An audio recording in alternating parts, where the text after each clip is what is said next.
안녕하세요. 안녕하세요. 어서 오세요. 어서 오세요. 와, 작업실이 너무 멋있어요. 실은 여기는 저희 집 거실인데요. 네. 그럼 여기서 주로 작업을 하시는 건가요? 네, 맞아요. 이 테이블은 제가 카피라이터가 되고 얼마 되지 않아서 제가 맞춘 책상이고요. 작업을 해야 될 때는 얘를 이제 옆으로 돌려서 진짜 다용도네요. 맞아요. 그래서 그냥 이렇게 되면 그냥 저의 작업실이 되어가지고 여기서 작업을 하기도 하고요. 저는 정말 맥시멀리스트라서 처음에 이 집을 이렇게 꾸밀 때부터 나는 모든 것들을 늘어놓는 걸 좋아하니까 그런 공간이 많았으면 좋겠어 라고 생각을 했고요. 그래서 이쪽으로는 제가 만든 그릇이나 아니면 화병 같은 것들 이런 것들을 놔두기도 하고, 그리고 여행하면서 사온 것들 이런 것들을 전시하기도 하고요. 저 맞은편 쪽은 실은 테이블이랑 같이 맞춘 거라서요. 보시는 것처럼 저는 책도 좋아하지만 피규어들을 좋아해서 이런 것들을 많이 놓고 있습니다. 네. 너무 멋있어요. 네, 그러면 우리 이제 앉아서 네. 한번 얘기를 해볼까요? 네, 그러시죠. 네.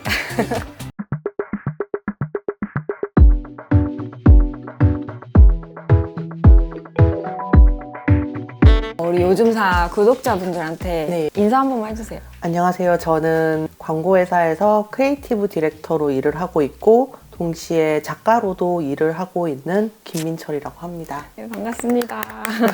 일단 크리에이티브 디렉터시고 작가이시기도 한데 물건으로 하시는 일 소개한다면 어떤 걸 소개해 주실 수 있을까요? 제가 말씀드릴 수 있는 거는 진짜 이 노트? 그리고 펜 이런 거밖에 없는 것 같아요. 저는 이런 가벼운 노트를 매일 들고 다니는 편인데요. 이 앞쪽에는 광고 쪽의 아이디어가 생각나면 여기다가 써놓고요. 반대로 여기는 책이나 글에 대한 아이디어가 생각나면 여기 바로바로 이렇게 쓰는. 이렇게 해서. 네네. 우와. 그래서 가리지 않고 필기를 하고 나중에 그걸 발전시키는 방향으로 하고 있습니다. 근데 기본적으로 저는 손으로 썼을 때 글씨를 좀 빠르게 쓰는 편이기도 하고, 손으로 쓰다 보면 저도 모르게 쭉 쓸 때가 너무 많아요. 딴짓을 할 수가 없잖아요. 컴퓨터에다 기록하면 뭐 딴짓도 하고 맞아, 그러는데 맞아. 얘는 그럴 수 있는 여지가 아예 없으니까요. 그래서 생각나는 데까지는 여기서 써놓고 뒷일은 컴퓨터와 제가 하겠죠. 또. 네. 그러면 이제 작가님이시기도 하지만 크리에이티브 디렉터로 지금 일하시고 계시고 그 전에 카피라이터로도 오래 일을 하셨었잖아요. 네네. 주로 어떤 일을 하시고 맡으셨던 뭐 광고나 이런 거 소개해 주실 수 있을까요? 광고 회사는 기본적으로 이제 협업으로 계속해서 돌아가는 시스템이에요. 그래서 내가 뭘 했다 이렇게 말하기는 되게 좀 어렵긴 하지만 가장 성과가 좋았던 거는 카피라이터로 참여를 했었던 건데, 이 편한 세상이란 브랜드에 진심이 짓는다라는 캠페인이 있었어요. 크리에이티브 디렉터가 되고 난 후에 했던 일들을 보면 일룸에 가구를 만듭니다 라는 캠페인이 있었어요. 그리고 SK 에코플랜트라는 브랜드의 네일을 심다 라는 캠페인도 지금 2년, 3년째 진행을 하고 있고, 최근에는 눈높이 딛고 더 높이 눈높이라는 슬로건으로 작업을 하고 있는데, 이 모든 거는 실은 팀원들이랑 같이 만들고 있는 거고 팀원들이 쓴 카피이고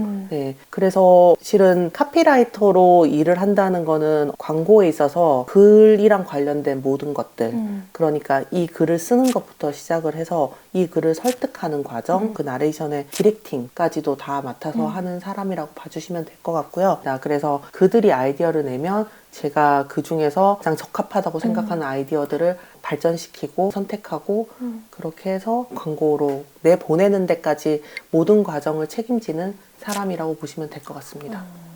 네. 그렇군요. 그러면 이번에는 작가로서의 이야기도 한번 해보고 싶은데 이 책상에서 주로 하시는 거잖아요. 그러면 가장 먼저 하시는 어떤 그런 루틴이 있으세요? 아침에 보통 저는 글을 많이 써요. 꼭 써야 되는 글이 있으면 새벽에 일어나서 쓰기도 하고, 주말에 아침에 쓰는 것도 좋아하고, 따뜻한 차를 가지고 와서 넣고, 그리고 보통 클래식 음악을 많이 틀어놓는 편이에요. 클래식 음악을 들으면 백색소음 같은 느낌이라서 라디오 클래시크라는 프랑스 라디오 클래식 앱이 있는데 중간중간에 전혀 알아들을 수 없는 불어로 곡 설명만 살짝 해주고 다시 또 클래식 음악을 틀어줘요. 그래서 그 모든 것들이 제가 알 수 없는 영역에 있긴 하지만 그냥 이렇게 작게 틀어놓고 글을 쓰는 것도 좋아하는 편이에요. 그리고 글을 쓸 때는 언제나 페이지, 맥 전용 워드 네, 프로그램으로 보시면 될 것 같은데 저 프로그램의 가벼움이 너무 마음에 드는 거예요. 메모장 같은 느낌. 거잖아요. 저는 일이 따로 있기 때문에 이 글 쓴다는 행위가 저한테 조금이라도 스트레스가 안 됐으면 좋겠다는 마음이 너무 큰 사람인 거죠. 근데 저거는 메모장 같은 거니까 제가 저기에다가는 진짜 몇 줄만 쓰고 또 닫아놓고 이렇게 너무 가볍게 생활이 가능해서 저 프로그램이 생긴 이후로 정말 생산성이 높아졌습니다. 오히려 저는. 요즘에는 막 생산성 툴 하면은 되게 많은 다양한 기능들이 있잖아요. 네. 근데 그런 게 아니라 오히려 진짜 아무것도 없는 거를 사용했을 맞아요. 때 생산성이 오르더라. 맞아요. 노트와 연필. 똑같네요. 그리고 페이지. 그러네요. 네. 그렇게 해서 쓴 글들이 되게 많으시잖아요. 네. 7권의 책을 내셨는데 네. 사실은 어떤 직업이 있을 때 그거를 뭔가 환기하기 위해서는 완전 다른 일을 하기도 하잖아요. 네네. 근데 작가님은 사실 회사에서도 어쨌든 글 쓰는 일을 하는 거고 에세이를 쓰시는 것도 어쨌든 글을 쓰는 일인데 뭔가 다른 점이 있으셨던 거예요? 카피라이팅이라는 글은 비유를 하자면 낮의 언어를 쓰는 곳이라고 보면 될 것 같아요. 명확하게 지향하는 바가 있고 풀고 싶은 문제가 있어요. 그래서 그거를 정말 누구나 알아볼 수 있는 언어로 간명하게 써야 되는 곳인 거죠. 그런 언어들을 계속 벼르는 작업을 하다 보니까 어느 순간엔가 무서워졌던 것 같아요. 개인적인 언어들을 잃어버리는 게 아닌가라는 두려움이 저를 먼저 찾아왔던 것 같아요. 그래서 그때부터 뭐가 될지 모르지만 계속해서 써나갔고 그러다 보니까 이 낮의 언어와 밤의 언어를 둘 다 가지게 된 사람이 될 수 있었던 것 같아요. 두 개는 저한테는 너무 다른 영역이에요. 그러네요. 처음에는 두려움 때문에 시작한 거였지만 나중에는 이 언어가 있었기 때문에 여기에 다 토로를 하고 아침이면 다시 직장으로 가볍게 나아갈 수 있는 그런 원동력이 되어준 것 같아요. 네. 그러면 밤의 언어로 글을 쓸 때는 어떤 것들을 주로 많이 쓰시는 편이에요? 이제 한 7권의 책을 내고 났더니 저에 대해서 조금 또렷해지는 것은 나라는 사람은 내가 경험한 것에 대해서 모두가 조금은 공감할 수 있는 여지를 좀 마련해 두면서 쓰려는 사람이구나 라는 것에 대해서 알게 되었다고나 할까요? 그러다 보니까 아마 여행을 그렇게 많이 기록하는 것 같아요. 왜냐하면 여행은 특별한 경험이잖아요. 모두에게. 그래서 그냥 일상을 기록하는 거에도 자꾸 여행이 끼어들고 그래서 지나간 시간이 그렇게 활용이 될 때 그때가 너무 즐거운 것 같아요. 네.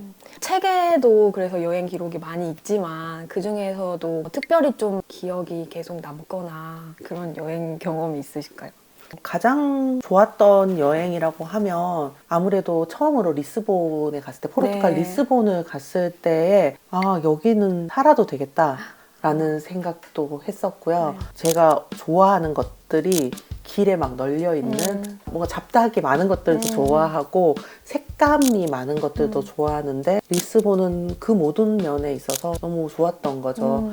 그래서 그때 있었던 일을 가지고 모든 요일의 기록 안에다가 조금 썼고요. 그리고 그 책을 들고 보고 싶은 사람들을 만나러 다시 리스본을 2015년에 갔었고 그걸 가지고 또 모든 요일의 여행에다가 쓰기도 했었고요. 그리고 이번에 3주 전에 리스본을 다녀왔었는데 여전히 너무 좋았어요. 리스본은. 네. 그러면 여행도 많이 다니셨으니까 왠지 약간 곳곳에 보이긴 하거든요. 여행에서 맞아요. 가져온 그런 기념품들? 전리품 같은 느낌으로 곳곳에만 있는 것 같은데 맞아요. 좋아하는 건 어떤 게 있을까요? 스토리가 많은 걸 들자면 체스판인데 이거를 아일랜드에 신혼여행 갔을 때 시골 마을에서 이 체스판을 처음 본 거예요.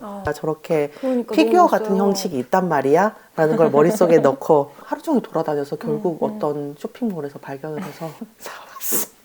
왜 그랬을까요? 그냥 꽂혔던 거네요. 꽂혔던 거죠, 그냥. 그리고 술을 좋아하시니까. 네, 술을 좋아하니까 외국에서 사온 이런 잔들이 이렇게 많고 이제 이 잔이 보면 우리는 우리를 잊지 못하고에 등장하는 잔인데 먹다가 너무 탐이 나서 술집 아저씨한테 이거를 살 수 있을까라고 물었더니 아저씨가 처음에는 안 된다 그러더니 그 안 된다는 이유가 내가 뽁뽁이가 없어 같은 이유인 거예요. 그래서 뽁뽁이는 우리가 있어 라고 말을 하면서 얻어왔던 이런 잔들도 있고요. 근데 진짜 사람이 그만할 줄도 알아야 된다 라는 걸 이제 배워가지고 이제는 작작 좀 하자라고 생각하고 있고요. 그러니까 요즘 좀 더 젊은 친구들이 되게 자기 개발에 몰두하고 그런 친구들이 많잖아요. 갓생을 살고 그러다 보니까 여행이라는 것이 좀 가성비가 떨어지는 일로 생각하는 친구들도 있더라고요. 네네. 사실 저는 그 얘기를 듣고 좀 충격을 받았었거든요. 네네. 완전 반대로 여행을 정말 자주 떠나시는 네. 작가님한테 약간 물어보고 싶긴 했어요. 여행을 떠나야 하는 이유가 뭔지를. 갓생 사는 것도 저는 좋다고 보고요. 가성비를 생각하는 그 태도도 저는 존중합니다만 꼭 여행이 아니어도 그거는 각자 맞는 방식으로 어떻게든 자신이 이완되는 어떤 통로를 확보하는 거는 저는 매우 중요하다고 생각을 해요. 더 잘 달릴 수 있기 위해서는 분명히 이완의 시간이 필요해요. 여기를 떠나봐야지 다시 또 돌아올 수 있는 힘이 생기는 것 같아요. 계속해서 가성비만 따지면서 살 수는 없어요. 맞아요. 이제 제가 만난 사람들 중에 가장 안타까운 것은 이 여행을 의무로 만드는 사람들. 여기 가서 이거 먹어야 되고 저기 가서 저런 사진 찍어야 되고 뭐 이런 것들 있잖아요. 이미 한국에서부터 한 번도 가보지 않은 도시에 할 일들이 다 정리가 되어 있는 거예요. 우연히 끼어들 여지는 없어요. 그리고 우연히 끼어들어서 그 계획을 망쳐놨을 때 너무 큰 좌절을 느끼는 사람들도 많이 본 거죠. 그게 아니라도 이 도시는 너무 많은데 그러니까 나의 직감을 믿고 내가 좋아할 것 같은 곳에 나를 데려다 놓는 연습을 하기에 가장 좋은 것이 여행이 아닌가라고 저는 생각을 해요. 네. 그래서 여행을 다녀오고 나면 조금 더 내가 좋아하는 것이 무엇인지를 선명하게 알게 되는 것 같아요. 그런 시간이 길어지고 많아지다 보니까 이제는 조금 로스가 줄어드는 거죠. 그러니까 오래 봤을 때는 저는 이 가성비가 좋아진 것 같아요. 여행 가성비가. 그래서 한번 해보셨으면 좋겠다라는 생각은 들어요. 너무 좋네요. 네.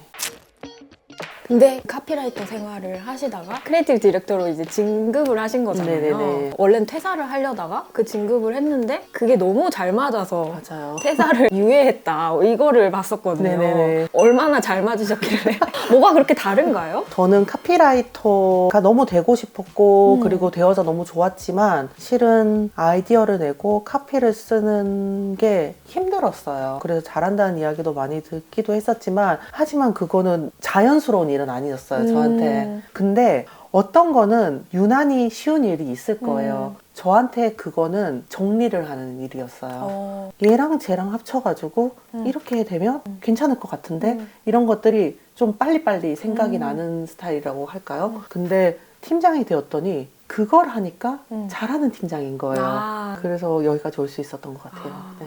이게 크리에이티브를 요하는 일이잖아요. 특히나 그 회의가 진짜 중요한 것 같은데 회의에 대한 책도 쓰시는 것처럼 회의에 대해서 되게 중요하게 생각하시는 것 같아서 어떤 회의 타임인지도 궁금한 거예요. 막 계속 떠들고 헛소리도 하고 많이 해야 된다라는 사람들이 또 있더라고요. 반면에 막 안건을 정해서 그것만 하고 끝낸다라는 분들도 있고 어떠세요?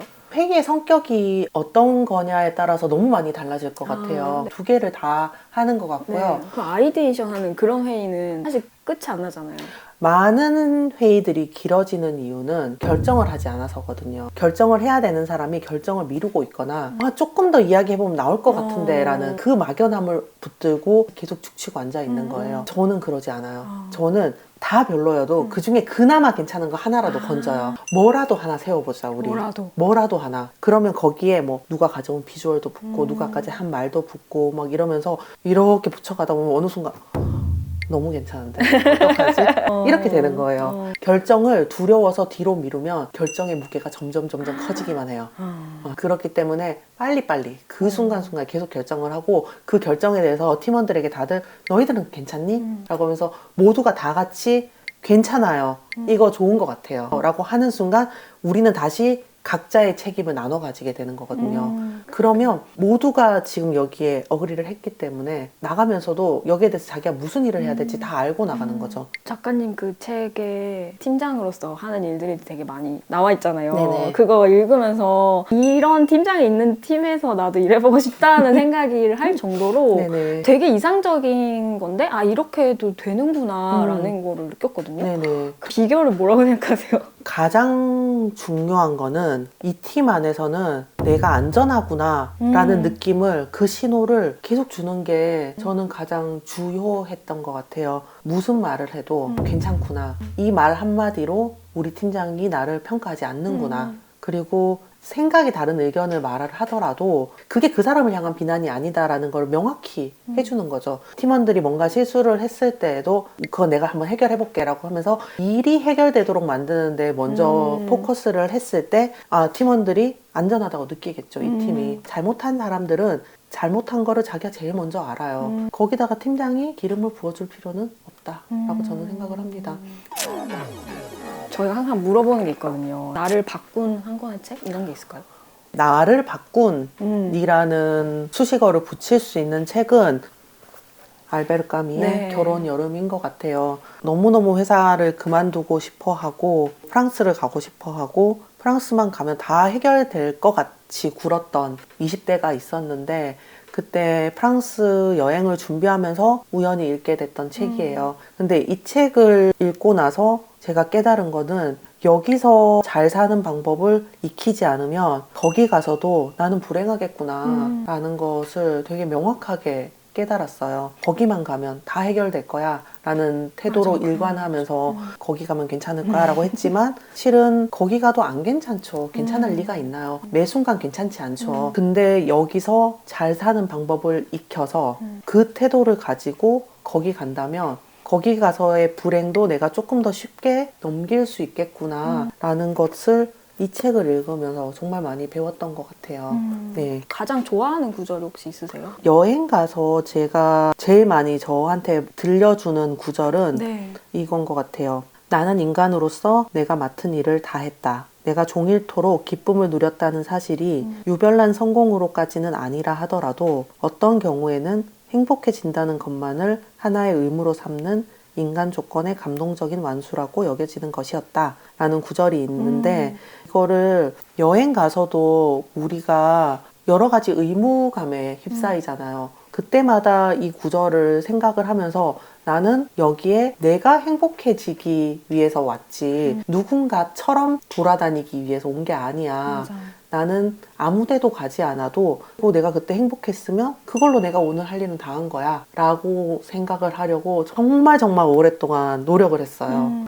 들으면서 계속 떠오르는 단어는 선택의 방법인 것 같아요. 일을 하는 회의 방법에서도 그랬고 여행에서도 지금 이게 최선이야 라고 생각하기. 선택을 못 하잖아요. 사실 뭔가 더 나은 게 있을 것 같고 여행 가서도 이 길을 갔지만 저 길을 갔으면 더 좋았을까? 막 이런 생각을 항상 하는데 선택하지 않은 길에 대해서 그런 거에 있어서 되게 단단하신 것 같다라는 생각이 들어서. 저의 팀장님이 자주 하신 말씀 중에서 결정을 하고 그 결정을 옳게 만든다 라는 말이 있거든요. 사람들이 이게 옳은 결정일까? 라고 생각하느라 너무 많은 시간을 쓰잖아요. 근데 우선 결정을 하고 그 결정을 옳게 만드는데 더 많은 에너지를 쓰다 보면 나도 모르는 곳에 가 있는 거죠. 그게 옳은 선택이 되는 거고. 네, 옳은 선택이 되는 거고. 그러면 최근에 혹시 적어 놓으셨던 메모 있으신가요? 책이라웃을 듣다가 안희연 시인이 나왔을 때 무럭무럭 나이 들기 라는 말이 나왔어요. 근데 그 말이 너무 좋더라고요. 왜냐면 40대가 돼서 무럭무럭이라는 말을 쓰진 않잖아요. 근데 그래 내가 하고 싶은 건 저거였구나 라는 생각을 되게 많이 해가지고 옮겨 적었거든요. 그러니까 저는 늘 제가 잘하는 것에 관심이 많은 사람인 것 같아요. 더 좋은 회사원으로 자라고 싶고 더 좋은 팀장으로 자라고 싶고 더 좋은 작가로 당연히 자라고 싶고, 그리고 그 어떤 일이라도 저라는 토양에 심겨졌을 때 잘할 수밖에 없는 그런 사람이 되는 게 목표거든요. 그게 오래된 목표예요. 저의 가장 궁극의 목표인데, 그러기 위해서는 매일매일 잘 살 수밖에 없고 그리고 저를 키우는 일에 제가 진심이어야 될 텐데 그 말을 무럭무럭 나이 들기라는 그 능동적인 나이듦의 어떤 문장으로 정리를 해줘서 그게 너무 좋아서 앞에 써놨어요. 좋다. 네. 그러니까 잘하는 게 아니라 잘하는 거, 나를 키우는 거. 저는 그게 참 좋은 것 같아요.